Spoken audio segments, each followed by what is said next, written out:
Igloo, le Mac de l'habitat. Salut, c'est Igloo, le Mac de l'habitat sur topmusic.fr et aussi sur le site de Trianon Résidence. Avec Cédric Simonin qui préside Trianon Résidence et qui co-anime cette émission. Bonjour Cédric. Bonjour, j'ai cette lourde charge, Eric. Ouais, vous co-animez, mais vous animez surtout parce que vous allez poser des questions à Christophe Ecker qui est un habitué de la maison. Bonjour. Un habitué d'Igloo. On va parler avec vous aujourd'hui de l'actualité des taux. Vous êtes toujours le président de Ma Solution Crédit. Dernière nouvelle, oui. Ouais, en Alsace et en Moselle, Absolument. toujours. Ouais. Très bien, et c'est évidemment sur le net. C'est votre spécialité, les taux de crédit. On en parle aujourd'hui parce que ça bouge tout le temps, j'ai l'impression, cette histoire de taux de crédit, Cédric. Oh, ça bouge, oui et non, c'est ce que l'on va voir. Comme tous les mois, on va parler de l'actualité des taux. Donc, Christophe, quelle est la tendance des taux pour cette fin d'année ? Alors ça bouge effectivement tous les mois parce que les banques renouvellent leur barème de taux chaque mois. La tendance est à la stabilité, mais à des taux qui restent exceptionnellement bas, puisque sur 20 ans, on peut aujourd'hui trouver moins de 1%, donc ça reste excessivement bas. Je ne prends pas trop de risques en disant que sur les 3 derniers mois de l'année, les taux ne devraient pas évoluer à la hausse. Cela étant, il y a quand même un indicateur à surveiller qui est le taux directeur qui s'appelle l'OAT 10 ans, qui était passé en territoire négatif à la sortie de l'été. Il était descendu jusqu'à moins 0,50 et là, il remonte sensiblement. Il est aujourd'hui à moins 0,15. Donc, il y a peut-être quelque chose qui peut se déclencher en début d'année avec une petite remontée des taux, mais on reste dans une fourchette qui sera très restreinte. Donc, pas de quoi s'inquiéter. Vraiment pas. Au contraire, pour ceux qui sont porteurs d'un projet, c'est plus que jamais le moment. Donc, par rapport à ces taux bas, quel est l'impact là sur la mensualité d'un crédit ? On fait souvent, nous, des petites études comparatives.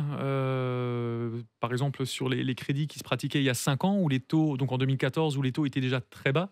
Sur 20 ans, il y a 5 ans, on obtenait du 2,25, ce qui était déjà très bas. Et je fais partie de ceux qui, à l'époque, disaient les taux baisseront jamais plus que ça. Donc, comme quoi. Spécialiste de la question, donc. Voilà, on a bien fait de l'inviter. Hein. J'ai limité de le reconnaître. C'est comme tous les économistes, ils se plantent tout le temps. Sauf que moi, je l'assume. Je reviens pour le dire. C'est bien. Et bref, donc effectivement, 2,25 à l'époque, les taux étaient déjà très bas. Et donc, pour un prêt de 200 000 euros à l'époque, à 2,25, la mensualité hors assurance était de 1 036 euros par mois. Aujourd'hui, en 2019, à 0,80, parce que c'est donc moins de 1%, c'est ce qu'on peut trouver aujourd'hui, on est à 902 euros par mois. C'est 134 euros en moins sur la mensualité, donc ça fait quand même 13% de moins par rapport à la mensualité initiale. Et puis, si on ramène ça au coût, à l'économie annuelle, on est à 1 608 euros par an. On est en plein débat sur la taxe foncière actuellement, avec l'augmentation des taxes foncières un peu partout. Là, on a un moyen de la payer assez facilement. Là, vous avez fait un calcul. Est-ce qu'on peut faire un calcul sur le coût total du crédit ?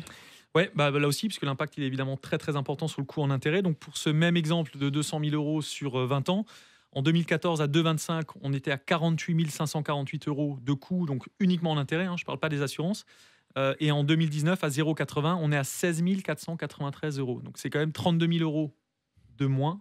Ça, c'est absolument considérable. Et donc, par rapport au coût global de 2014, c'est 60% de moins sur le coût en intérêt. C'est monumental. Une vraie augmentation du pouvoir d'achat. Hein. Ça va faire plaisir à nos amis du Gilet jaune. Alors, si on achète, on gagne du pouvoir d'achat. Ouais, c'est ça. C'est-à-dire que, aujourd'hui, en tout cas, si on compare le pouvoir d'achat immobilier, donc ce qu'on pouvait payer avec 1 000 euros par mois il y a 4-5 ans, et ce qu'on peut s'acheter aujourd'hui, alors j'ai plus les chiffres en tête, mais par rapport à 2012, je sais que c'est sur Strasbourg, en tout cas, c'est 13 mètres carrés en plus qu'on peut s'offrir aujourd'hui, malgré l'augmentation des prix. Donc oui, c'est un petit bémol quand même pour les gilets jaunes. Il faut quand même avoir un certain revenu pour pouvoir acheter. N'importe qui ne peut pas acheter un appartement ou une maison quand même. Non, mais bien sûr. C'était juste pour faire un bon mot. D'accord. D'accord. J'ai compris que vous trouviez ça limite, Eric. Je retire. Je retire. Ok. Donc là, on a vu sur le papier quel était l'impact des taux. Maintenant, les banques, comment se comportent-elles là en cette fin d'année ?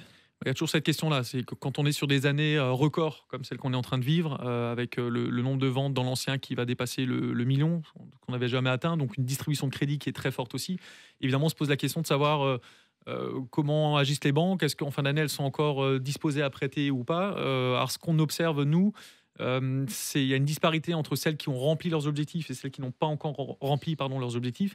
Donc celles qu'ils ont remplies, vous l'aurez compris, elles ont plutôt tendance à fermer les vannes, donc elles relèvent un petit peu les taux ou alors elles augmentent leurs critères en les durcissant et puis du coup elles font moins de crédit. À l'inverse, celles qui sont encore en retard sont très très offensives. Donc je dirais aujourd'hui c'est presque du 50-50. Donc il y a en tout cas pas de restriction et pas de difficulté à obtenir des crédits, pas plus qu'il y a 6 mois.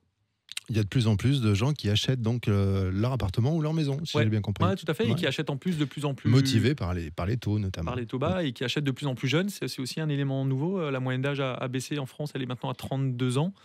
Et souvent, effectivement, le déclic pour ces gens-là, c'est de faire le calcul entre ce que leur coûte leur loyer et ce que leur coûterait une mensualité. Et bien souvent, c'est assez dingue, mais la mensualité est moins élevée que le loyer.